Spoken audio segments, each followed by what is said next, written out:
हमारे साथ हैं जागरण के सीनियर एडिटर एस के सिंह जी। इनसे हम बजट के बारे में कुछ जानेंगे। तो सर, सबसे पहले सवाल ये है कि इस बार जो बजट 2025 में जो सरकार प्रेज़ेंट करेगी, उसमें क्या बदलाव हो सकते हैं और उसके क्या इम्पैक्ट होंगे आम जनता पर? आप टैक्स के बारे में जानना जी। चाहते हैं तो आम लोगों के लिए अभी देखिए अपने यहाँ दो तरह की टैक्स रिजीम है, एक न्यू टैक्स रिजीम और ओल्ड टैक्स रिजीम। जो लगभग 72% टैक्स पेयर हैं वो न्यू टैक्स रिजीम में है और 28% ओल्ड टैक्स रिजीम में है। ये सरकार का ही आंकड़ा है, इनकम टैक्स डिपार्टमेंट का। पिछले साल जो न्यू टैक्स रिजीम है उसमें जो 3 से 6 लाख रुपए का जो स्लैब था उसको सरकार ने बढ़ाकर 3 से 7 लाख रुपए किया था। और किसी स्लैब में कोई चेंज नहीं हुआ था, एक ही स्लैब बदला था। और ओल्ड टैक्स रिजीम में भी कोई बदलाव नहीं था। तो सरकार चाहती है कि लोग ओल्ड टैक्स रिजीम से न्यू टैक्स रिजीम में आएं।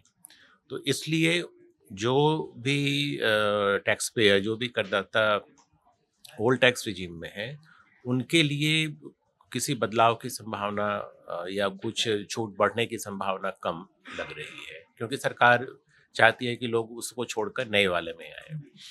नए वाले में पिछले साल एक स्लैब में 1 लाख रुपए की वृद्धि हुई थी, इसलिए बहुत उम्मीद नहीं है कि उस स्लैब में कोई चेंज हो।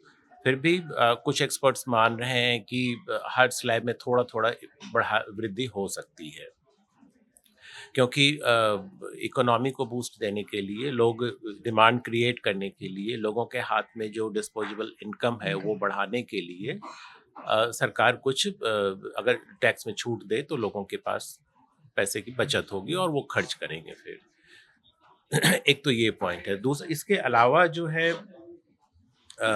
जो कुछ डिमांड है कि जैसे पुरानी जो टैक्स व्यवस्था है, ओल्ड टैक्स रिजिम, उसमें एचआरए और जो होम लोन का इंटरेस्ट है उसकी 2 लाख रुपए की लिमिट है, तो उस पर डिडक्शन का लाभ मिलता है।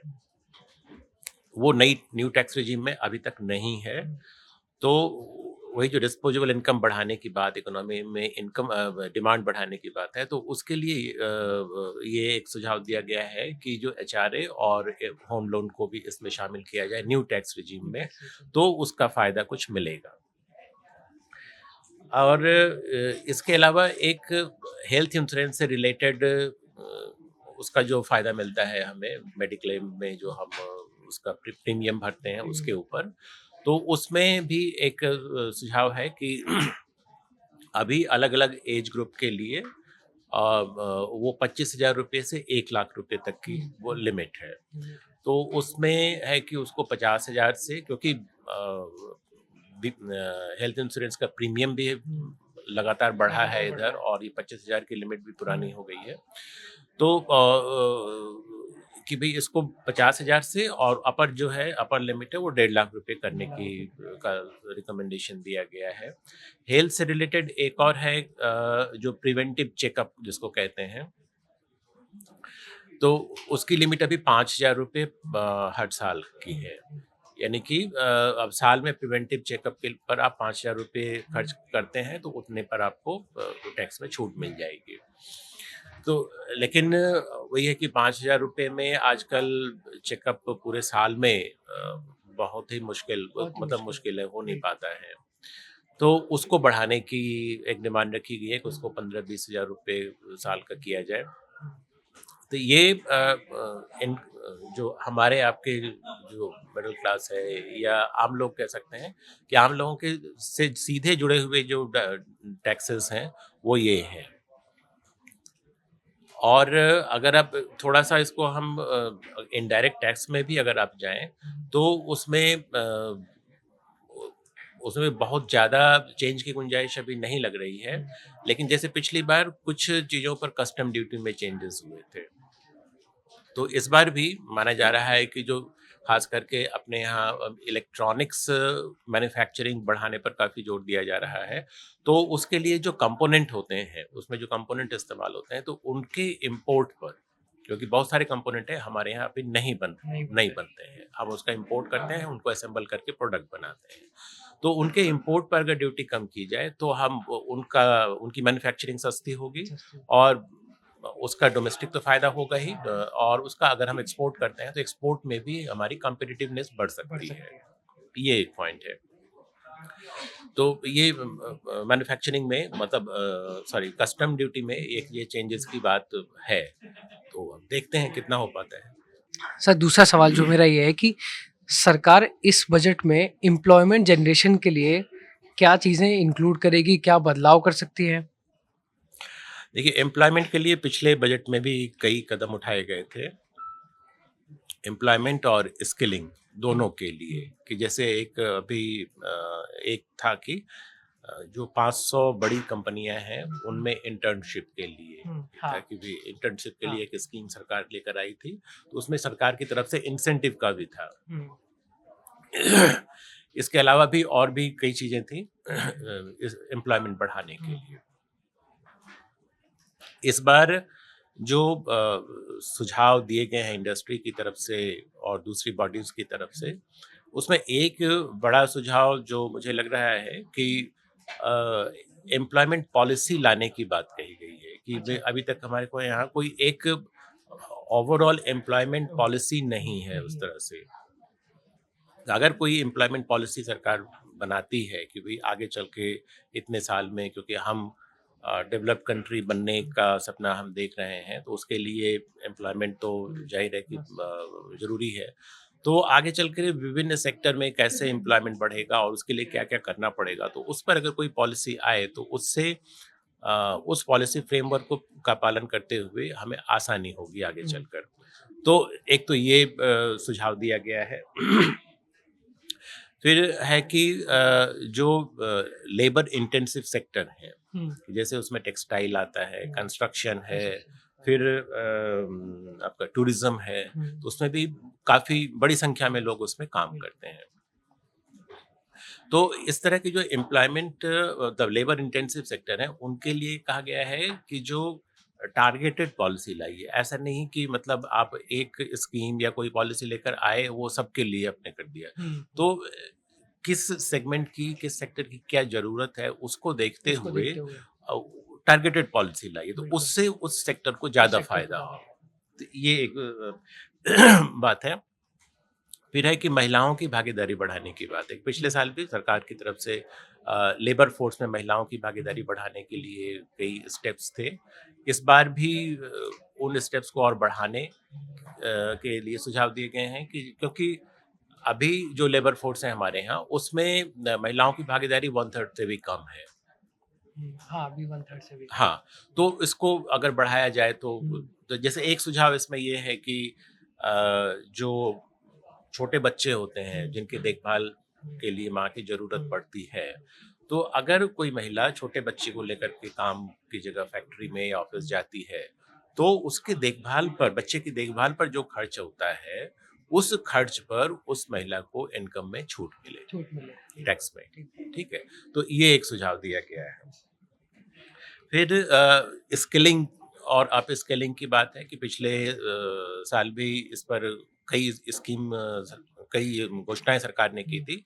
इस बार भी है कि भई क्योंकि इंडस्ट्री की लगातार शिकायत है कि भई हमें हुँ, स्किल्ड लोग नहीं मिलते हैं। बिल्कुल, हमें पहले इस कॉलेज से या यूनिवर्सिटी से जो छात्र निकलते हैं, हुँ, हमें उनको रख के पहले उनको काम सिखाना पड़ता है, हुँ, सब कुछ सिखाना पड़ता है, बिल्कुल, तब वो हमारे काम के लायक बन हुँ, पाते हैं। तो अगर उनको पहले से हुँ, वो जिस मैं ज मतलब कोई फैक्ट्री वाला या कोई ऑफ़िस में अगर किसी काम के लिए रखा जा रहा है, अगर उसको उस काम की जानकारी, मोटा-मोटा जानकारी हो, तो हुँ, कंपनी को उसको जॉब देने में आसानी और उसको होगी, जॉब लेने में आसानी जॉब रहेगी। लेने में भी आसानी होगी।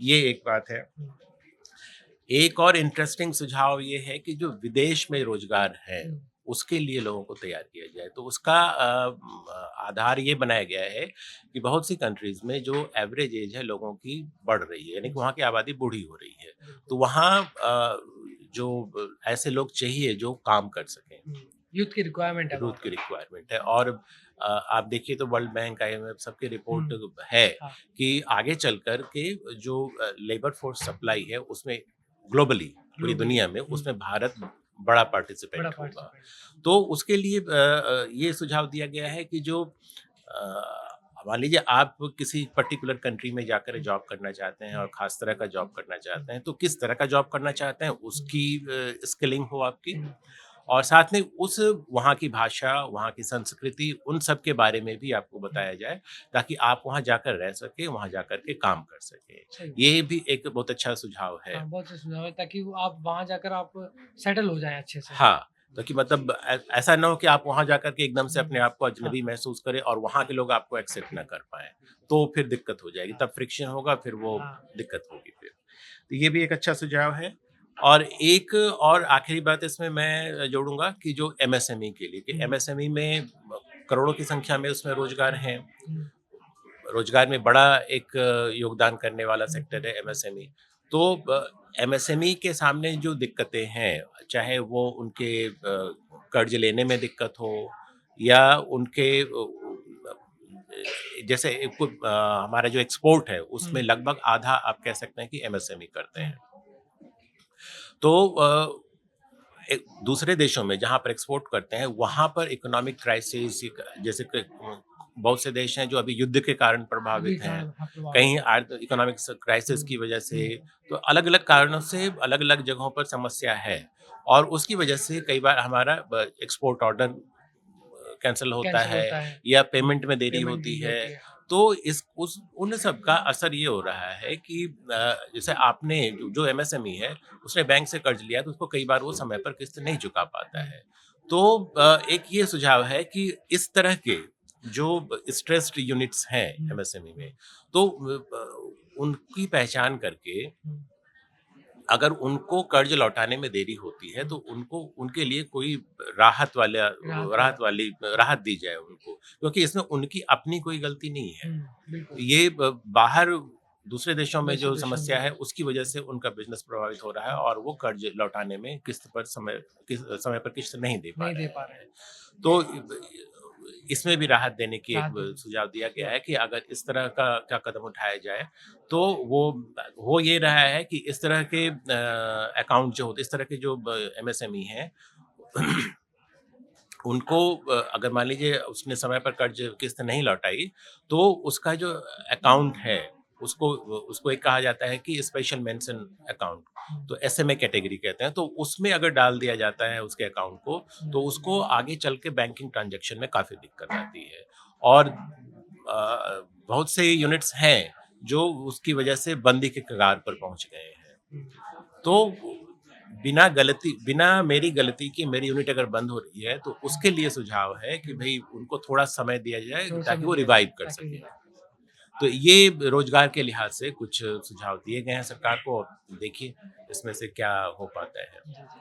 हाँ, हमारे साथ थे सीनियर एडिटर जागरण के एसके सिंह जी, जिन्होंने हम लोगों ने बात की कि इस बार जो नया बजट आएगा उसमें टैक्सेशन पे गवर्नमेंट क्या चेंजेस करेगी और उसके क्या इम्पैक्ट होंगे और एम्प्लॉयमेंट जनरेशन के लिए सरकार इस बार बजट में क्या नया इंक्लूड करेगी या चेंज करेगी।